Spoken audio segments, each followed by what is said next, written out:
جواب ہے، اس سوال کا جواب ہے، ہمارے معاشرے میں گناہ اور جرم کے درمیان فرق ختم کر دیا گیا ہے۔ کسی گناہ پر کسی انسان کو سزا دینے کا اختیار خدا کے پاس ہوتا ہے، جبکہ معاشرے کا کام کسی انسان کو کسی جرم پر سزا دینا ہوتا ہے۔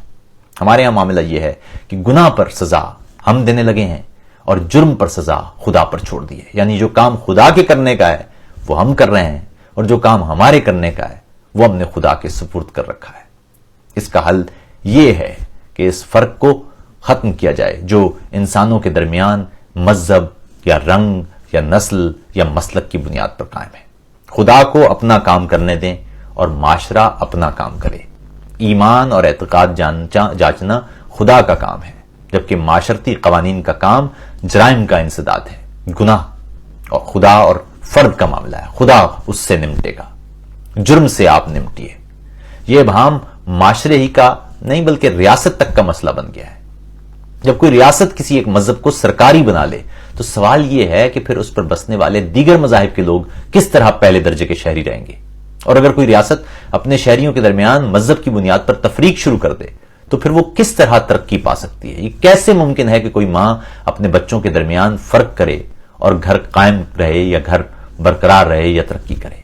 اس کا حل یہ ہے کہ ملک میں بسنے والے تمام افراد ریاست کی نگاہ میں ایک جیسے ہوں، جیسا کہ بانی پاکستان محمد علی جناح نے اپنے 11 اگست 1947 کے پہلی قانون ساز اسمبلی کے اجلاس سے خطاب میں کہا تھا کہ پاکستان میں بسنے والے تمام شہری ریاست کی نگاہ میں ایک جیسے ہوں گے اور ان کے مذہب، مسلک، رنگ، فرقے یا نسل سے ریاست کا کوئی سروکار نہیں ہوگا۔ اور آخر میں ایک بات اور سمجھ لیجئے، کسی بھی شخص کو یہ حق حاصل ہوتا ہے کہ وہ نظریے سے اختلاف کی بنیاد پر کسی دوسرے شخص کو اس نظریے کا ماننے سے انکار کر دے۔ مثال کے طور پر میں کسی شخص کے نظریات سن کر یہ سمجھنے کا یا ماننے کا یا قرار دینے کا حق رکھتا ہوں کہ وہ انسانیت کا علمبردار فار ایگزامپل نہیں ہے، مگر مجھے یہ حق حاصل نہیں ہے کہ میں اسے کہوں کہ وہ خود یہ تسلیم بھی کرے۔ اسی طرح آپ کو یا مجھے یہ حق حاصل ہے کہ میں کسی احمدی کو مسلمان تسلیم نہ کروں، مگر ہمیں یہ حق ہرگز حاصل نہیں ہے کہ ہم طاقت کے زور پر اسے کہیں کہ وہ اپنے آپ کو غیر مسلم بھی کہے۔ کسی احمدی کو غیر مسلم سمجھنا آپ کا حق ہے، مگر اس کو خود کو غیر مسلم سمجھنا یا نہ سمجھنا یہ اس کا حق ہے۔ اسی طرح کسی احمدی کا مجھے غیر مسلم سمجھنا اس کا حق ہے، مگر یہ کسی صورت قابل قبول نہیں ہوگا کہ وہ کسی علاقے میں اکثریت کے حامل ہو جائیں اور مجھے مجبور کریں کہ میں خود کو مسلمان کہنا چھوڑ دوں۔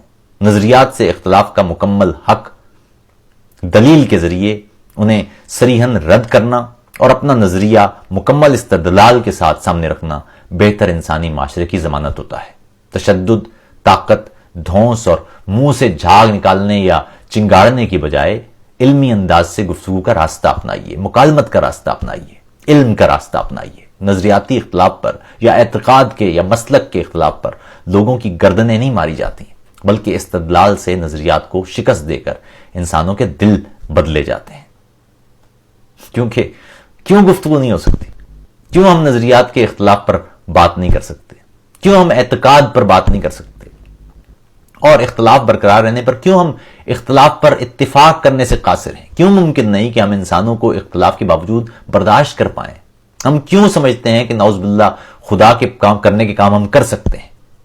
میرا ایمان و اعتقاد سراسر میرا اور خدا کا تعلق ہے۔ کسی بھی دوسرے انسان کو کسی بھی صورت یہ حق حاصل نہیں ہے کہ خدا اور بندے کے درمیان اس تعلق سے متعلق وضاحتیں لیتا یا دیتا پھرے۔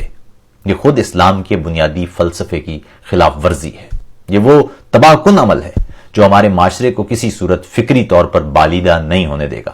اسلام کی بنیادی محبت، بھائی چارے، علم و عمل اور مکالمت پر کھڑی ہے۔ اگر ہم اس بنیاد ہی کو منہدم کر دیں اور نفرت کے دائرے میں داخل ہو جائیں تو پھر نہ ایمان ہمارے ہاتھ میں ہوگا اور نہ انسانیت۔ اور اس سے بھی زیادہ بھیانک بات یہ ہے کہ اگر ہم تشدد اور نفرت کے اس چکر سے باہر نہ نکلے تو اس کے نتائج ہماری اگلی نسلوں کو اور بھی بھیانک انداز سے بھگتنا ہوں گے۔